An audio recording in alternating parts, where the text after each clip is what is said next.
ইমরান, কি অবস্থা তোমাদের? আজকে হচ্ছে আমরা যেটা নিয়ে কথা বলবো সেটা হচ্ছে প্যাসকেলের ত্রিভুজ নিয়ে কথা বলবো, ঠিক আছে? এটা হচ্ছে আমাদের দ্বিপদী বিস্তৃতি, যে বাইনোমিয়াল এক্সপানশনে যেই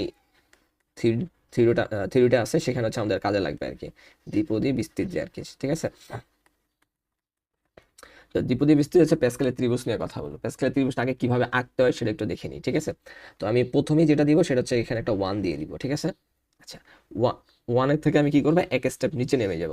এক স্টেপ নিচে নামার পরে আমি কি করব, ওয়ানের ডানে দিব হচ্ছে গা এক, আবার ওয়ানের হচ্ছে গা বামে দিব হচ্ছে গা এক।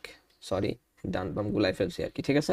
ওই যে আমার ডানে আছে রহিম ভাই, বামে আছে করিম ভাই, এই টাইপের যে যে একটা বইটা যে ছাত্রলীগের ইয়াটা ভাইরাল হয়েছিল সেটার মতো আর কি। তো যাই হোক, এই ওয়ানের পরে আমি আবার আরেক স্টেপ নিচে নামবো, ঠিক আছে? এই ওয়ানের আরেক স্টেপ নিচে নামে আমি আবার এখানে একটা ওয়ান দিব। এরপরে এই যে মাঝখানে এই দুইটাকে যোগ করে যেটা পাবো সেটা দিব মাঝখানে, এক আর এক যোগ করলে দুই।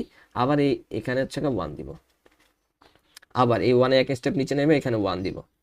এরপর এই ফাঁকা জায়গাটা, এই দুই আর এক যোগ করলে যেটা হয় তিন সেটা দিব। আবার দুই আর এক যোগ করলে তিন হয় সেটা দিব। আবার এখানে ওয়ান দিব। আবার এক স্টেপ নিচে নেমে এখানে হচ্ছে ওয়ান দিব। এই দুইটাকে যোগ করলে হচ্ছে চার হয়, চার দিব। এই দুইটাকে যোগ করলে হয় ছয়, ছয় দিব। এই দুইটাকে যোগ করলে হয় চার, চার দিব। আবার দুই সাইডে আর কি, মানে বর্ডারে সবসময় কি হবে, ওয়ান হবে। আবার যদি আরেক স্টেপ নিচে নামি, এখানে ওয়ান, এই দুটাকে যোগ করলে ফাইভ, এই দুটাকে যোগ করলে হচ্ছে দশ, এই দুটাকে যোগ করলে দশ, যোগ করলে ফাইভ, এখানে ওয়ান। চাইলে এটা এরকম ভাবে বাড়তে থাকবে আর কি, ঠিক আছে? মানে এটাকে বাড়ানো যাইতে থাকবে আর কি, যত খুশি বাড়ানো যাবে আর কি।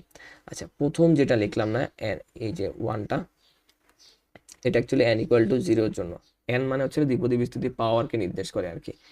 এটা হচ্ছে n ইকুয়াল টু ওয়ানের জন্য, এটা হচ্ছে n ইকুয়াল টু টু এর জন্য, n ইকুয়াল টু থ্রির জন্য, n ইকুয়াল টু ফোরের জন্য, n ইকুয়াল টু ফাইভের জন্য। এরপরটা লিখলাম n ইকুয়াল টু সিক্সের জন্য হবে, এরপরটা হচ্ছে n ইকুয়াল টু সেভেনের জন্য হবে।